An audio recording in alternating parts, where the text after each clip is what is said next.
Okay, this is Mrs. Kuiper, and I am reading the book that is in Science Lesson 1.4. So here we go. We are supposed to read pages 4 through 15. I'm going to click go. Okay, so we're going to move forward. And here we go. Prove it. Have you ever wondered how things work? Scientists conduct experiments every day to try to solve problems and answer questions. They observe how different chemicals react to each other and what happens when they test a hypothesis or an idea about how something works. Scientists are always working to prove it, but how do they do it? So in the lower picture, it says scientists are careful to protect the results of their experiments by wearing gloves and keeping their workspaces clean. And an agronomist is a food scientist. This type of scientist studies soil and how the environment affects growing crops. Science is all about facts. Scientists search for relationships between a cause and the effect that follows. They develop tests to determine which factors change the outcome of an experiment and how the results are changed. They measure their results, collect data, and repeat the experiment to ensure it is valid. How do computers help scientists collect, store, and retrieve so much information? The National Energy Research Scientific Computing Center, NERSC, has a supercomputer that collects data from many different resources. It organizes the information into one database. By doing this, it makes it easy for researchers to quickly locate results from many different studies. This helps them make better decisions about their own experiments. Supercomputers provide information to organizations and researchers across the world. The scientific method. Scientists follow specific steps to develop a plan that tests an idea. They call the process the scientific method. You might use the same steps if you are working on a science fair project or an experiment for school. The method is based on the ability to observe and measure the results.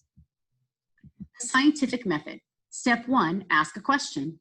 Step 2, conduct background research. Step 3, create a hypothesis. Step 4, test the hypothesis. Step 5, analyze the data. If the hypothesis is true, you can continue to step 6, which is communicate the results.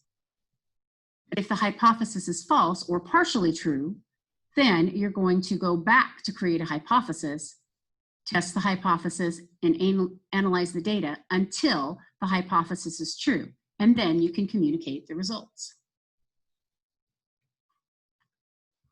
Ask a question. The scientific method starts with a question about something observable. Will a particular medication treat the symptoms of a disease? How long does it take a metal object to melt? How high does the temperature have to be? The results must be measurable. Once the question is asked, it is time to gather information about the topic. So they have a question down here. How does the amount of water affect the growth of a plant? Research. Scientists perform research for many reasons. They want to find out if someone else has tested the same idea before. If there are previously recorded results, they might want to think about how to change the variables to see if they get a different result. They use the internet, the library, and even discussions with other scientists to find out if someone else has asked their question and what problems might exist with the study. Scientists from around the world benefit by working together. By sharing ideas, new technology can be developed faster and be made available to more countries in the world.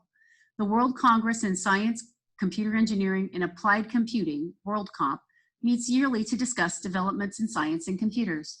The World Science Forum for the 21st Century meets every 2 years to talk about developments in science research and their impact on the world society.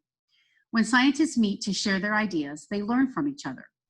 They are also able to help each other work through problems. This helps improve the quality of their research.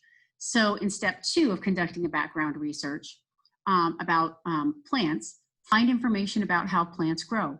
What have other researchers learned about watering plants, and what problems did they find with their studies? And this is all you have to read for the ebook for lesson 1.2.